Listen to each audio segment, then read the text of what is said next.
Last class में हम लोग जेनेटिक्स पढ़ रहे थे और जेनेटिक्स में कुछ कुछ टर्म देखे थे हम लोग कि क्या क्या टर्म आपका टर्मिनोलॉजी है ना यूज होता है, जैसे डोमिनेंट, रिसेसिव, आपका ट्रैट देखे थे हम लोग, हेरेडिटी, बहुत सारे आप लोग टर्म देखे थे। आज हम लोग स्टार्ट करेंगे ट्रैट से। जो ट्रैट हम लोग देखे थे, ट्रैट बेसिकली था क्या, तो इसको हम लोग डिफाइन किए थे कि trait is the character which transfer from parent to offspring या one generation to another generation. ठीक है, one generation to another generation. तो ट्रैट जो है ना वो दो टाइप का है। कितना टाइप का है आपका? दो टाइप का है। पहला जो है जिसको हम लोग कहते हैं एक्वायर्ड ट्रैट। क्या कहते हैं? एक्वायर्ड। ठीक है, एक्वायर्ड ट्रैट। और दूसरा जो है उसको हम लोग कहते हैं इनहेरिटेड ट्रैट। इनहेरिटेड ट्रैट। ठीक है, अब ये है क्या, इसको समझिएगा। एक्वायर्ड ट्रैट जो है ये रिप्रोडक्टिव सेल में प्रेजेंट नहीं होता है। ठीक है, नॉट प्रेजेंट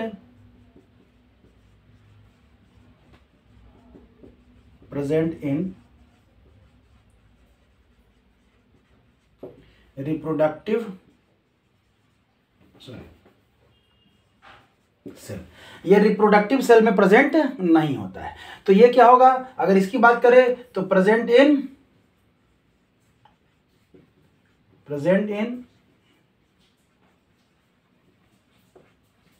रिप्रोडक्टिव सेल, ये रिप्रोडक्टिव सेल में प्रेजेंट होता है। ठीक है, तब है कि हम लोग कह सकते हैं कि we acquired its from surrounding. इसको हम लोग सराउंडिंग से इस कैरेक्टर को जो है ना हम लोग लेकर आते हैं, सराउंडिंग से लेकर आते हैं। ठीक है, तो कह सकते हैं we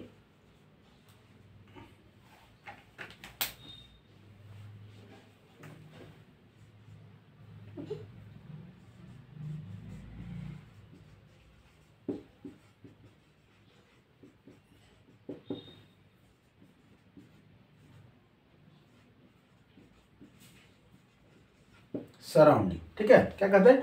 we acquired from its surrounding. जैसे हम लोग जैसे हम लोग है ना, हमारा लैंग्वेज मान लेते हैं, अभी हम हिंदी में बोल रहे हैं, कुछ टर्म हम लोग इंग्लिश में बोल रहे हैं, कुछ लोग उर्दू बोलते हैं, कुछ भोजपुरी बोलते हैं, कुछ लोग आपका तेलुगु, कन्नड़, तमिल, मतलब अलग अलग लैंग्वेज बोलते हैं। तभी क्या है कि वो है इंसान, जो बच्चा जन्म लिया, अब अगर साउथ में जन्म लिया तो वो तेलुगु, तमिल, जहाँ के जिस एरिया से बिलोंग करता है वो नेचर वो सीखता है।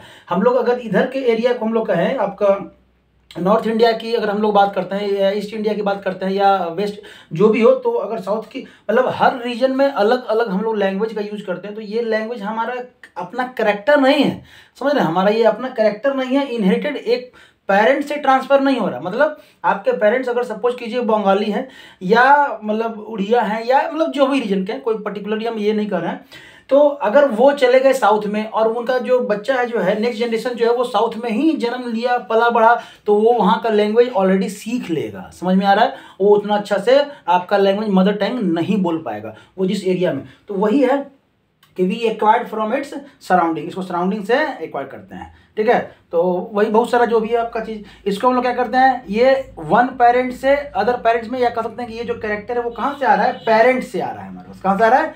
Inherited it's from parent. क्या कह सकते हैं?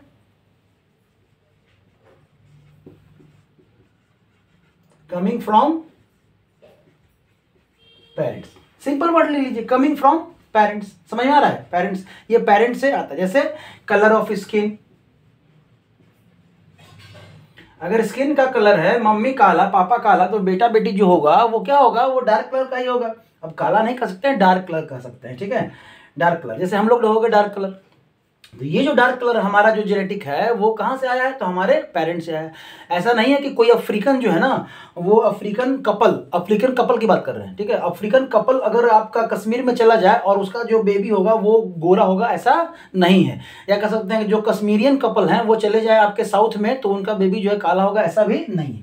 ये इनहेरिटेड होता है, वहाँ जाता है। ये इसमें एग्जाम्पल आप दे सकते हैं कि स्पीकिंग लैंग्वेज या इंग्लिश कह सकते हैं।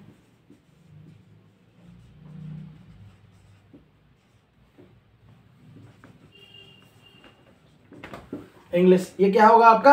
हमको सराउंडिंग से मिला है। तो ये ट्रैट हो गया दो टाइप का, जो कि एक एक्वायर्ड है और एक इनहेरिटेड ट्रैट है। समझ में आया? नेक्स्ट जो टर्म है हमारा क्या है, वेरिएशन। अब वेरिएशन का डेफिनेशन हम लोग ऑलरेडी कर चुके हैं, तो यहाँ पे हम लोग देखेंगे इंपॉर्टेंस ऑफ वेरिएशन।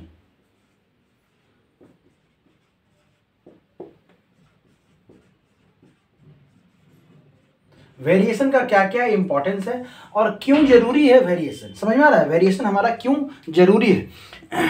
वेरिएशन होता कैसे है, तो जब आपका सेक्सुअल रिप्रोडक्शन होता है तो आपका वेरिएशन होता है। ए सेक्सुअल रिप्रोडक्शन में वेरिएशन नहीं होता है, सेक्सुअल रिप्रोडक्शन में। तो सेक्सुअल रिप्रोडक्शन मतलब दो अलग अलग पेरेंट्स आ रहे हैं, तो ये वेरिएशन जो आ रहा है दो अलग अलग पेरेंट्स के गैमेट के फ्यूजन से जो जाइगोट बन रहा है उसके कारण हो रहा है। तो इसका फायदा क्या क्या है, तो हम लोग पहला जो लिखेंगे variation,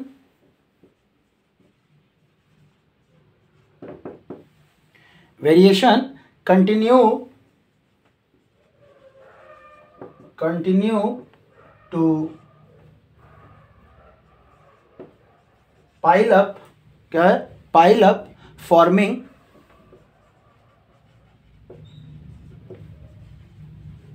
new species with time. Time के साथ आपका न्यू स्पेसीज का फॉर्मेशन होगा, पाइलअप होगा, इसमें हेल्प करेगा वेरिएशन। क्यों कि अगर वेरिएशन आपके बॉडी में नहीं है, एक फॉर एग्जांपल लेते हैं, इतना बड़ा डायनासोर आज हमारे अर्थ पे नहीं है प्रेजेंट, क्यों, क्योंकि उसके बॉडी का अडेप्टेशन इन्वायरमेंट के हिसाब से नहीं हो पाया। अभी ठंडी का दिन अगर आएगा तो हम लोग स्वेटर वगैरह पहनते हैं, गर्मी के दिन में हम लोग फुल एसी या पंखा वगैरह चलाते हैं, बरसात के दिन में जो है ना हम लोग अलग व्यवस्था करते हैं। क्यों, ताकि हम लोग इन्वायरमेंट के इफेक्ट से बच सकें, तभी हम लोग जीवित हैं। अगर ठंडी के दिन में आप ऐसे ही निकल जाइए गर्मी वाला कपड़ा पहन के, आप जरूर, आपको क्या हम लोग कहते हैं ठंडा मार गया और सीधा स्पॉट डेथ हो जाएगा ठंडी से। गर्मी के दिन में आप ठंडा वाला कपड़ा है ना, स्वेटर वेटर पहन के निकल जाइए धूप में, जून के महीना में इतना ना डिहाइड्रेशन होगा कि तुरंत 1 घंटे के अंदर जो है ना आप ये हो जाइएगा, मर जाइएगा। मतलब समझ रहे हैं कि हमारे अंदर जो भी चेंज होता है वो किसके लिए होता है, तो वेरिएशन के लिए। किसके लिए, वेरिएशन मतलब सॉरी हमारे अर्थ पे लाइव करने के लिए। तो ये वेरिएशन बहुत जरूरी है इसके हिसाब से, समझ में आ रहा है। तो पहला तो वही है, continue to pile up forming new species with time.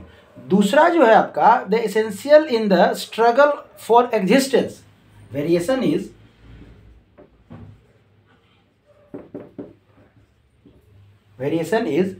essential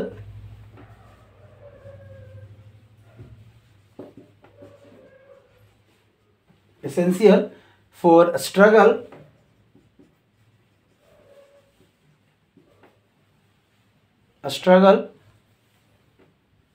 essential in the struggle for existence। ठीक है, एग्जिस्टेंस में वो हेल्प करता है, मतलब लाइफ आपको बचने में आपका हेल्प करता है एग्जिस्टेंस। ठीक है, जिंदा रहने में हेल्प करता है वेरिएशंस। ठीक है, चलिए जैसे आप प्लांट्स का देख लीजिए कि आपके टेरेस्टेरियल एरिया में जो प्लांट्स मिलते हैं उनके लीफ और उनका स्ट्रक्चर, आपका डेजर्ट में जो आपका प्लांट्स आपका डेवलप हो रहा है उनका लीव्स और उनका मेटाबॉलिज्म अलग अलग होता है। क्यों, एडेप्टेशन के लिए, ताकि वो लाइव रह सके। समझ में आ रहा है।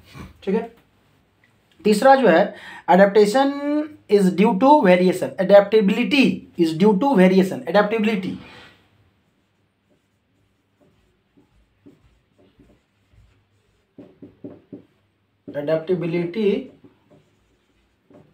is due to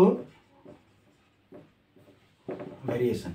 वेरिएशन के कारण ही आपका एडेप्टेबिलिटी, ये एडेप्टेबिलिटी आपका आ पा रहा है, वेरिएशन हो रहा है तभी, मतलब सर्वाइव आप कर पा रहे हैं। समझ में आ रहा है। सब सेमी चीजें अलग अलग तरीके से आपको लिखा गया है, कोई दिक्कत। नेक्स्ट जो कहेंगे हम लोग कि variation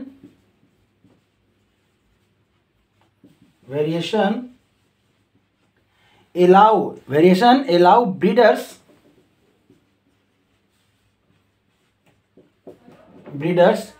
to improve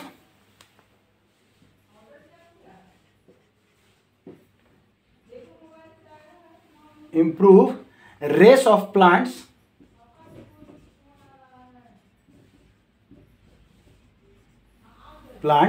and animals। समझ में आ रहा है। अगर क्लोज रिलेटेड, देखिए अब ये जो वेरिएशन है ना, ये तभी आ पा रहा है जब आपका इंटरब्रीडिंग हो रहा है दो अलग अलग स्पेसीज में। अगर क्लोज रिलेटेड स्पेसीज में अगर इंटरब्रीडिंग हो तो वेरिएशन का चांस कम हो जाता है। वेरिएशन का चांस क्या होता है, कम हो जाता है। ये आप ह्यूमंस में भी देख सकते हैं, आप एनिमल में भी देख सकते हैं। समझ में आ रहा है, कोई दिक्कत, मतलब घोड़ा, मतलब अगर हॉर्स की बात करें, उनके बीच में अगर ब्रीडिंग हो रहा है तो ज़्यादा कोई वेरिएशन नज़र नहीं आ रहा हो, लेकिन अगर एक एस और एक हॉर्स में अगर ब्रीडिंग हो, फीमेल मेल मेल आप अलग अलग कर दे तो म्यूल का फॉर्मेशन होता है, उसमें आपका वेरिएशन सबसे ज़्यादा देखा जाता है। तो अगर क्लोजली रिलेटेड स्पेसीज नहीं है तो उसमें वेरिएशन ज़्यादा, अगर क्लोजली रिलेटेड है तो उसमें variation come.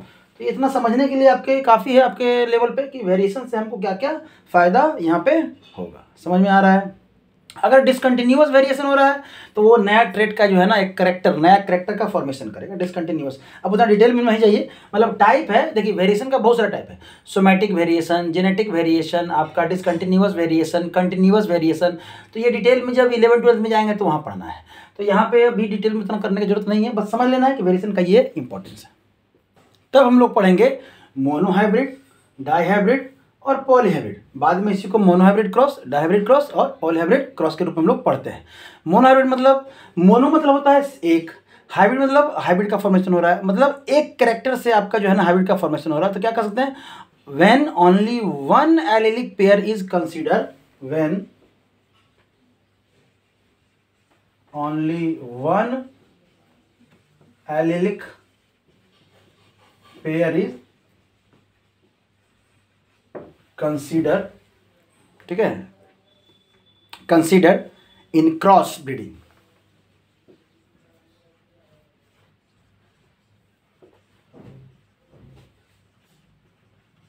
Breeding is called monohybrid cross, is called monohybrid cross. समझ में आ रहा है, कोई दिक्कत। तब है अगर डायहाइब्रिड की बात करें तो क्या हो जाएगा, दो एलिलिक पेयर आपका यूज हो जाएगा। जैसे इसमें अगर हम लोग बात करें मोनोहाइब्रिड क्रॉस की बात करें तो एक कैरेक्टर लेंगे तो टॉल टॉल, यहाँ से क्या लेंगे, small T small T, tall हो गया, ये डॉर्फ हो गया। यहाँ से एक गैमेट आएगा, यहाँ से एक गैमेट आएगा, यहाँ से दोनों क्रॉस करके आपका क्या बनेगा, capital T capital small T, ठीक है। ये आपका हो जाएगा गैमेट, ये आपके पेरेंट्स, ये भी पेरेंट्स हैं। होमोजाइगस कंडीशन ये भी, होमोजाइगस कंडीशन ये भी, क्योंकि हम लोग समझ चुके हैं होमोजाइगस मतलब सेम एलेलिक पेयर होना चाहिए, तो सेम एलेलिक पेयर है। ये टॉल हो गया, ये क्या हो गया, डॉर्फ हो गया। गैमेट आया बना, इसको कहते हैं हम लोग हाइब्रिड। क्या कहते हैं, हाइब्रिड। तो यही कह रहा है कि when only one allylic pair consider in cross breeding, एक ही पेयर को हम लोग कंसीडर कर रहे हैं क्रॉस ब्रीडिंग में, ठीक है, एक ही पेयर को कंसीडर कर रहे हैं क्रॉस ब्रीडिंग में, तो क्या कहेंगे, मोनोहाइब्रिड क्रॉस, ठीक है। अगर डाईहाइब्रिड की बात करें तो डेफिनेशन समझिएगा, क्या कहेंगे,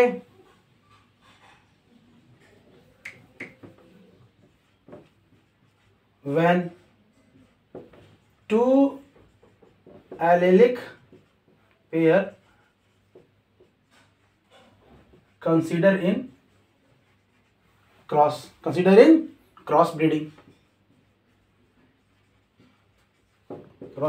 is called डाईहाइब्रिड क्रॉस। मतलब प्लांट आपका टॉल है और उसका सीड क्या है, राउंड है। प्लांट आपका ड्वार्फ है और सीड क्या है, रिंकल है। सीड क्या है, रिंकल है।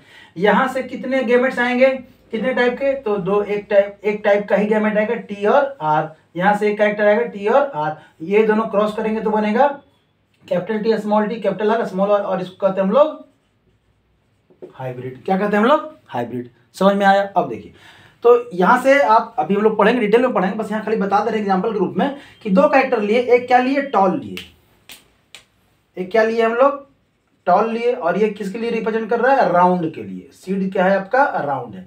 ये क्या हो जाएगा, ड्वार्फ हो जाएगा और रिंकल हो जाएगा, और क्या हो जाएगा, रिंकल हो जाएगा, ठीक है, रिंकल हो जाएगा।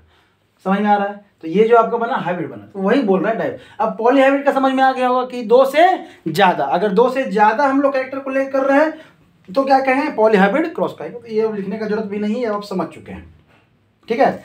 तब है कि कितने गैमेट्स, यहाँ पे तो हम गैमेट्स बना दे रहे हैं, कितना गैमेट्स बनेगा ये हम कैसे जानेंगे, इसको समझिएगा एक फॉर्मूले से। Number of type of gametes is equal to 2 to the power n, 2 to the power n। और n क्या है, heterozygous pair, where n is heterozygous pair, ठीक है, n इज हेटेरोजाइगस पेयर। अब समझिएगा कि इस फॉर्मूले का यूज कैसे करेंगे। अभी हम बोल रहे थे आपका कि कैपिटल टी है, तो इसमें कितना गैमेट बनेगा, तो कोई हेटेरोजाइगस पेयर है, कोई हेटेरोजाइगस पेयर मतलब अलग अलग एक ही एलील, मतलब एक ही कैरेक्टर का एलील जो है वो अलग अलग। तो आपका ये कंडीशन है, आपका ये कंडीशन है और आपका ये कंडीशन है। चलिए अब नंबर ऑफ अगर गैमेट्स देखें, नंबर ऑफ गैमेट्स, अगर नंबर ऑफ गैमेट्स देखेंगे तब क्या होगा, कि यहां कितने हैं हेटेरोजाइगस पेयर हैं, नहीं है, तो 2 का पावर क्या हो जाएगा 0, 2 का पावर 0 मतलब वैल्यू क्या हो जाएगा 1। इसलिए यहां से हम लोग क्या बना रहे थे, एक ही गैमेट बना रहे थे। क्या बना रहे थे, एक ही गैमेट बना रहे थे। यहाँ पे हेटेरोजाइगस पेयर कितना है, एक हेटेरोजाइगस, मतलब 2 का पावर 1 मतलब कितना हो गया 2, मतलब यहाँ से 2 टाइप के गैमेट्स बनेंगे। तो जाहिर सी बात है यहाँ से अगर देखें तो कैपिटल टी भी बनेगा और स्मॉल टी भी बनेगा, ये 2 अलग अलग गैमेट बना। यहाँ पे आ जाइए, फिर से कोई हेटेरोजाइगस कंडीशन है नहीं, तो 0, और 0 मतलब 1, मतलब एक ही टाइप का गैमेट बनेगा टी। तो इस तरह से हम लोग गैमेट का फॉर्मेशन कर सकते हैं। एक और एग्जांपल ले लेते हैं, ये तो छोटा एग्जांपल हुआ। मान लेते हैं ए बी और बी है, यहाँ पे कोई हेटेरोजाइगस कंडीशन है नहीं है, ये 2 कैरेक्टर है, कोई भी 2 कैरेक्टर, तो यहाँ पे 2 का पावर 0 मतलब 1, एक ही टाइप का बनेगा गैमेट, वो ही क्या बनेगा, ए बनेगा और बी बनेगा, ए बी गैमेट यहाँ से आएगा। अगर यही ऐसा दिया रहता, अगर यही ए बी और बी दिया रहता, तब कितना बनता, एक हेटेरोजाइगस कंडीशन है। एक हेटेरोजाइगस कंडीशन मतलब क्या करेंगे, 2 के पावर मतलब 2 टाइप का गैमेट बनेगा। अब 2 टाइप का गैमेट क्या बनेगा, तो एक कैरेक्टर ए आएगा और एक बी आएगा, एक कैरेक्टर ए आएगा और एक स्मॉल बी आएगा, 2 टाइप का गैमेट आपका बनेगा। समझ में आ रहा है। अब अगर इस तरह से रहता है ए और ए, बी और आपका बी, तो यहां से कितने टाइप का गैमेट बनता, तो कैसे निकालेंगे, 2 के पावर 2, क्यों, क्योंकि 2 को हेटेरोजाइगस है। देखिए ये एक पेयर हो गया, ये एक पेयर हो गया, ये हेटेरोजाइगस, ये भी हेटेरोजाइगस, तो कितना हो गया 4 टाइप का गैमेट बनेगा। क्या क्या बनेगा, अब ध्यान दीजिएगा, एक बार यहां से एक ए लेंगे कैपिटल और यहां से कैपिटल बी लेंगे, यहां से कैपिटल ए लिए और यहां से स्मॉल बी लिए, यहां से स्मॉल ए लेंगे, यहां से कैपिटल बी लेंगे, यहां से स्मॉल ए और स्मॉल, इस तरह से आप कह सकते हैं नंबर ऑफ गैमेट्स आप पहचान सकते हैं। समझ में आया, इतना तब तो जरूरत नहीं है, यही अगर जान गए इतना ही में आपका 10th खत्म है। ठीक है, दूसरा जो है, देखिए अगर समझ में आया तो ठीक है, आपको पूछेगा नहीं लेकिन समझ लीजिए आगे काम आएगा। नंबर ऑफ F2 फिनोटाइप, इसका जो फॉर्मूला होता है 2 के पावर n, इसका भी क्या फॉर्मूला होता है 2 का पावर n, और n क्या है आपका नंबर ऑफ हेटेरोजाइगस कंडीशन। मतलब कि अगर हम लोग बोले कि अगर t और t की बात करते हैं, किसकी बात करते हैं, t और t की बात करते हैं, कितना टाइप का आपका हो गया, F2 जनरेशन की बात कर रहा है, किसकी बात कर रहा है, F2 जनरेशन की बात कर रहा है। कितना हो गया आपका, यहाँ पे बोलिए 1, ठीक है, यहाँ से लिए t और t, ये हो गया पेरेंट्स, ये हो गया आपके गैमेट्स, यहाँ से क्या आएगा कैपिटल टी और यहाँ से क्या आएगा आपका स्मॉल टी, यहाँ से आएगा आपका स्मॉल टी, ये क्या बन गया हाइब्रिड, क्या बन गया हाइब्रिड, और ये हो गया आपका F1 जनरेशन, ये क्या हो गया F1 जनरेशन। अब किसका पूछ रहा है, F2 का पूछ रहा है, तो F1 जनरेशन में कितना है, एगो हेटेरोजाइगस कंडीशन है, हाँ है, तो यहाँ क्या हो जाएगा 2 टू दी पावर क्या हो जाएगा 1, मतलब 2 टाइप के फिनोटाइप बनेंगे, 2 टाइप का आपका फिनोटिपिक रेशियो होगा। कैसे, तो जब हम लोग ये पुनेट स्क्वायर बॉक्स बनाते हैं तो इस तरह से करते हैं, capital T small T, capital T और स्मॉल टी, यहाँ पे टी, यहाँ पे कैपिटल टी और स्मॉल टी, यहाँ पे small capital T small T और यहाँ पे स्मॉल टी स्मॉल टी। देखिए टॉल टॉल टॉल, ये भी टॉल, ये भी टॉल, ये भी टॉल, ये क्या है डॉर्फ, मतलब 2 टाइप के बने, एक तो टॉल बना और एक डॉर्फ बना, क्यों, क्योंकि यहाँ फिनोटाइप की बात कर रहा है। अगर यही जीनोटाइप की बात करें, देखिए ये भी क्या है आपका टॉल, ये भी क्या है आपका टॉल, ये भी क्या है आपका टॉल, और ये भी, ये क्या हो गया आपका डॉर्फ। नजर नहीं आ रहा है, लिख दिए आप समझिएगा। अगर हम लोग बात करें कि नंबर ऑफ F2 जीनोटाइप, तब ये क्या कहेंगे 3 का पावर n। 3 का पावर n कैसे कहेंगे, तो यहाँ पे 3 का पावर कितना हो जाएगा 1 हो जाएगा, क्यों, क्योंकि एक हो तो यहाँ कितना हो जाएगा 3, मतलब 3 टाइप का बनेगा। अब देखिए 3 टाइप में है, तो ये कैपिटल T इज 2, आपका capital T small t is 2, और आपका कितना है स्मॉल t है। इसी को ये कितना 1 है, ये कितना है 2 है, कितना 1 है, इसी को आप मोनोहाइब्रिड क्रॉस में आगे लिखते हैं ना 1:2:1। समझ में आ रहा है। तो इस तरह से फार्मूला है, ये समझ लीजिएगा। अगर नहीं भी समझें तो कोई दिक्कत नहीं, आपके एग्जामिनेशन में आने वाला नहीं है, इसके पहले वाला याद रखिएगा, काम आएगा, ये फ्यूचर का बात है, ठीक है। तब यहां से जो टर्म है हमारा, एक टर्म आया F1 जनरेशन, हम लोग क्या बोल रहे थे F1 जनरेशन। अब ये F1 जनरेशन क्या है, तो इसको हम लोग या तो हम लोग F1 कहते हैं, या तो हम लोग क्या कहते हैं F1 कहते हैं, या इसी को हम लोग वर्ड में अगर लिखे तो फर्स्ट फीलियल कहते हैं, फर्स्ट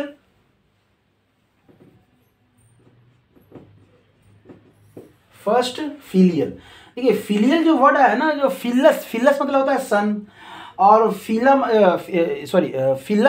मतलब होता है सन, और फीलिया मतलब होता है daughter.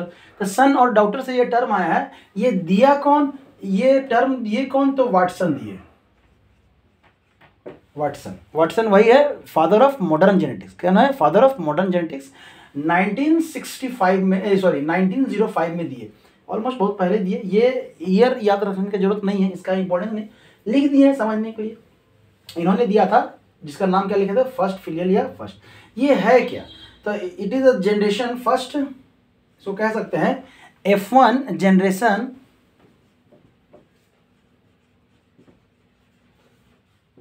is the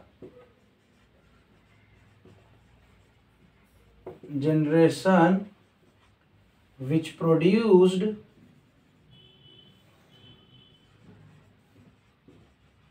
when two genetically different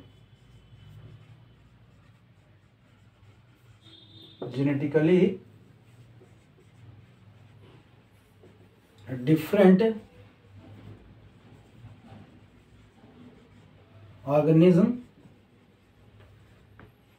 crossed. ठीक है, टू क्या कह सकते हैं जेनेटिकली डिफरेंट ऑर्गेनिज्म क्रॉस। ठीक है, क्रॉस मतलब क्रॉस होता है, कोई दिक्कत समझ में आया, उसको कहते हैं हम लोग F1 जनरेशन। अब ये F1 जनरेशन है कहाँ पे, तो F1 जनरेशन वही हम लोग देखे थे कैपिटल T स्मॉल t। ये क्या था आपका पेरेंट, ये क्या था आपका पेरेंट, यहाँ से क्या बना आपका गैमेट, यहाँ से क्या बना आपका गैमेट। और कौन सा गैमेट, इनहेरिटेड गैमेट, जो ट्रांसफर हो रहा है, एक्वायर्ड नहीं है। ठीक है, यहां से बना T, और ये जो बना कैपिटल T और स्मॉल t, मतलब यही है आपका F1 जनरेशन या first filial generation.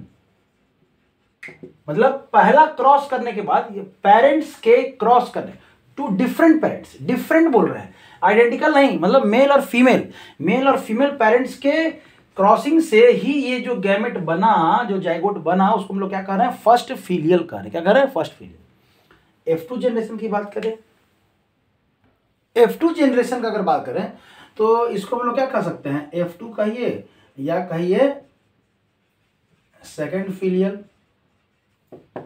Filial generation कहिए। ठीक है, ये कब प्रोड्यूस करता है, तो F2 generation is the generation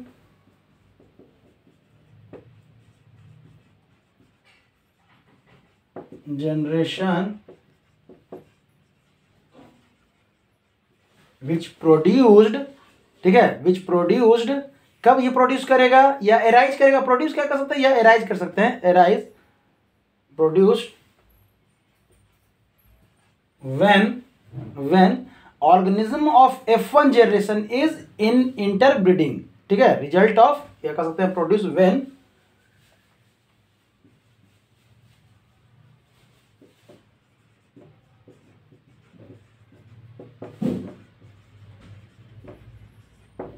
interbreeding of क्या, किसका, कौन सा individual, F1 generation, interbreeding of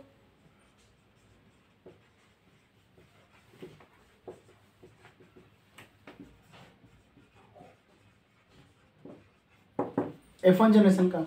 in the generation is the generation F2 is the generation which produce when which produce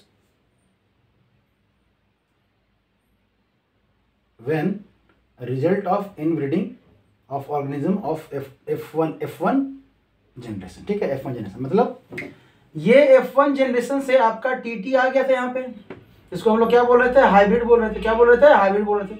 अब इसी ऑर्गेनिज्म का इनब्रीडिंग क्या है, आपस में ही इसका अगर क्रॉस करवाएं तब क्या बनेगा, तो सबसे पहले तो यहाँ दो टाइप का गैमेट बनेगा, कैपिटल टी और स्मॉल टी। दो टाइप का क्यों, क्योंकि एक हेटेरोजाइगस 2 का पावर 1 तो 2, दो टाइप का।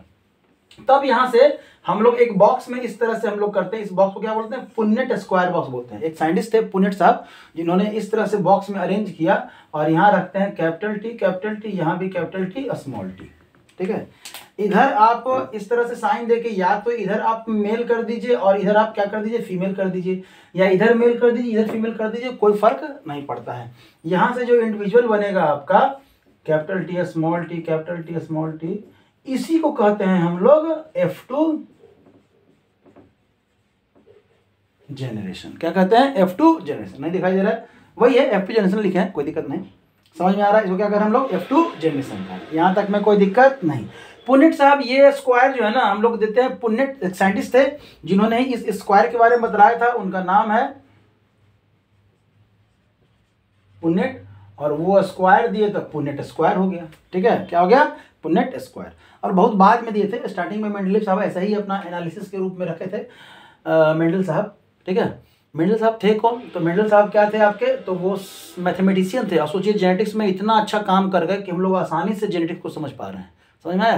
तो मतलब अब हम लोग को जो पढ़ना है वो किसके बारे में पढ़ना है, मेंडल के बारे में पढ़ना है। ठीक है, तब एक छोटा छोटा टर्म है 2-3 को, उसको हम लोग देख लेते हैं। एक टर्म है आपका टेस्ट क्रॉस। क्या है आपका, टेस्ट क्रॉस। इसको हम लोग यूज करते हैं हम लोग जानने के लिए कि हमारा जो इंडिविजुअल है वो हेटेरोजाइगस है कि होमोजाइगस है। तो कह सकते हैं टू परफॉर्म या test cross give the information of individual is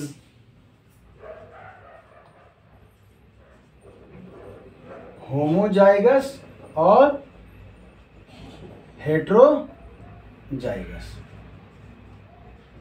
तो ये कब होगा, अगर टेस्ट क्रॉस का रिजल्ट, पहला कहें इफ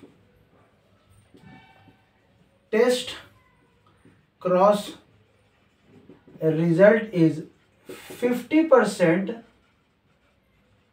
डोमिनेंट एंड 50% रिसेसिव, तो आपका जो इंडिविजुअल जो है वो क्या है आपका, हेट्रोजाइगस। ठीक है,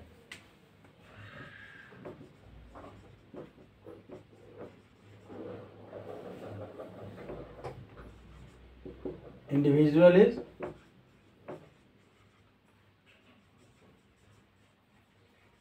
हेट्रोजाइगस। ठीक, अगर दूसरा हम लोग बात करें कि अगर टेस्ट क्रॉस का रिजल्ट क्या कहते हैं, हेट्रोजाइगस है। अगर टेस्ट क्रॉस का रिजल्ट 1:1:1 आ रहा है, क्या आ रहा है 1:1, यहाँ पे हेट्रोजाइगस नहीं, होमोजाइगस। यहाँ पे क्या होना चाहिए था, होमोजाइगस होना चाहिए था।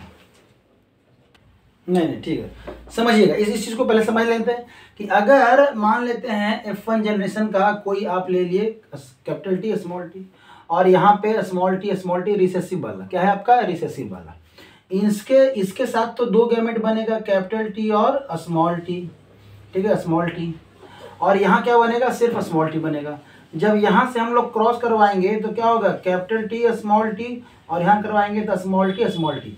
दो ही बना है, और दो में एक जो है वो 50% आपका डोमिनेंट है और 50% क्या है आपका, रिसेसिव है। 50% क्या है आपका, रिसेसिव है। तो 50% डोमिनेंट 50% रिसेसिव, तो क्या है आपका जो ऑर्गेनिज्म है वो क्या है, हेट्रोजाइगस कंडीशन। क्या हेट्रोजाइगस है। अगर दोनों को हेट्रोजाइगस कर दें, मतलब दूसरे, हम क्या बोल रहे हैं कि जो इंडिविजुअल है वो क्या, हेट्रोजाइगस है। हम जो क्रॉस करवा रहे हैं वो F1 जनरेशन का किसके साथ करवा रहे हैं, रिसेसिव पेरेंट के साथ करवा रहे हैं। किसके साथ करवा रहे हैं, रिसेसिव पेरेंट के साथ करवा रहे हैं। अगर F1 जनरेशन का F1 जनरेशन के साथ ही करवा दें, मतलब दोनों हेटेरोजाइगस का कंडीशन हो तब क्या होगा, ठीक है। कैपिटल टी स्मॉल टी और कैपिटल टी स्मॉल टी, यहां भी क्या बनेगा, दो टाइप का बनेगा, यहां भी क्या बनेगा आपका, दो टाइप का बनेगा, आपका कैपिटल टी, आपका यहाँ पे स्मॉल टी, यहाँ पे आपका कैपिटल टी, यहाँ पे आपका स्मॉल टी।